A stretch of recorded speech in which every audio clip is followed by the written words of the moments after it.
ಎಲ್ಲರಿಗೂ ನಮಸ್ಕಾರ. ಸೆರಿಸ್ ಕಿಚನ್ಗೆ ಸ್ವಾಗತ. ಇವತ್ತಿನ ರೆಸಿಪಿ ಬಂದು ಪೈನಾಪಲ್ ಕೇಸರಿ ಬಾತ್.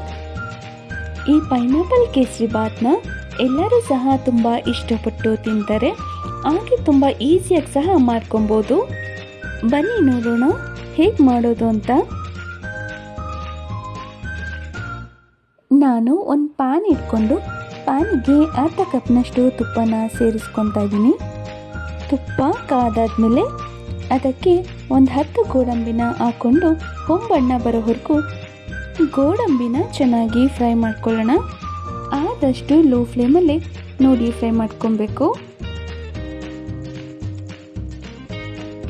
ಗೋಡಂಬಿ ಲೈಟಾಗಿ ಸ್ವಲ್ಪ ಕಲರ್ ಚೇಂಜ್ ಆಗಿದೆ. ಈಗ ತುಪ್ಪದ ಜೊತೆ ದ್ರಾಕ್ಷಿನ ಸೇರಿಸಿ ಹುರ್ಕೊತಾ ಇದ್ದೀನಿ. ಒಂದು 10 ದ್ರಾಕ್ಷಿನ ನಾನಿಲ್ಲಿ ಹಾಕ್ಕೊಂಡಿದ್ದೀನಿ ಹುರ್ಕೊಳ್ಳೋಕ್ಕೆ. ಒಂದು 3 ಸೆಕೆಂಡ್ ಆದರೂ ದ್ರಾಕ್ಷಿನ ನೋಡಿ ಚೆನ್ನಾಗಿ ಹುರ್ಕೊಬೇಕು.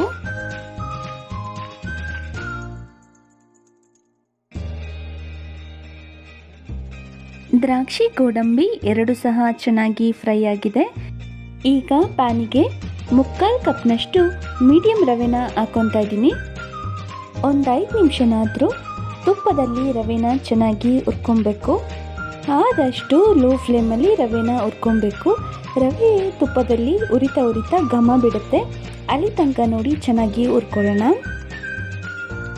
ರವೆ ಹುರ್ಕೊಳ್ಳೋಕ್ಕೆ 1 ಸ್ಪೂನಷ್ಟು ತುಪ್ಪನ ಮತ್ತೆ ಹಾಕ್ಕೊತಾ ಇದ್ದೀನಿ.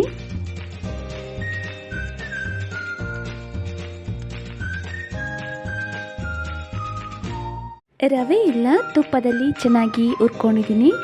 ಈಗ ಸಣ್ಣದಾಗಿ ಹೆಚ್ಚಿಟ್ಕೊಂಡಿರೋ ಪೈನಾಪಲ್ನ ಸೇರಿಸ್ಕೊತಾ ಇದ್ದೀನಿ ರವೆ ಜೊತೆಯಲ್ಲಿ. ಪೈನಾಪಲ್ನ ರವೆ ಜೊತೆ ಸೇರಿಸ್ಕೊಂಡು ಒಂದು 10 ಸೆಕೆಂಡ್ ಚೆನ್ನಾಗಿ ಹುರ್ಕೊಳ್ಳೋಣ.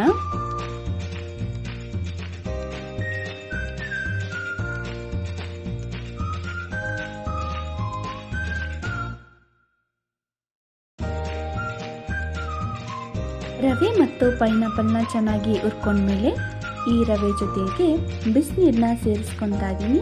ನಾನಿಲ್ಲಿ 3/4 ಕಪ್ಪು ರವೆಗೆ 1.5 ಕಪ್ಪಷ್ಟು ನೀರನ್ನ ಸೇರಿಸ್ಕೊತಾ ಇದ್ದೀನಿ. ಕೇಸರಿ ಬಾತ್ಗೆ ಈ ರೀತಿ ಬಿಸಿನೀರು ಹಾಕೋದ್ರಿಂದ ಯಾವುದೇ ರೀತಿ ಗಂಟಾಗಲ್ಲ.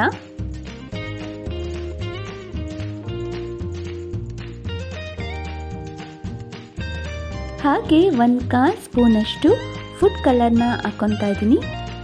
ಹಾಗೆ ಅರ್ಧ ಸ್ಪೂನಷ್ಟು ಏಲಕ್ಕಿ ಪುಡಿನ ಸಹ ಹಾಕ್ಕೊತಾ ಇದ್ದೀನಿ.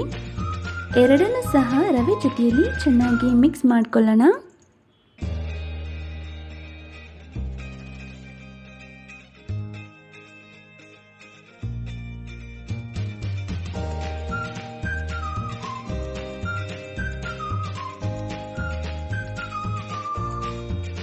ಹಾಗೆ ಹಾಲಿಗೆ ಕೇಸರಿ ಬೇಳೆನ ಹಾಕಿಟ್ಟಿದೆ, ಕಲರಿಗೆ ಅದನ್ನ ಸಹ ಸೇರಿಸ್ಕೊತಾ ಇದ್ದೀನಿ. ಕೇಸರಿ ದಳನ ಸಹ ಮಿಕ್ಸ್ ಮಾಡ್ಕೊತಾ ಇದ್ದೀನಿ ರವೆ ಜೊತೆಯಲ್ಲಿ.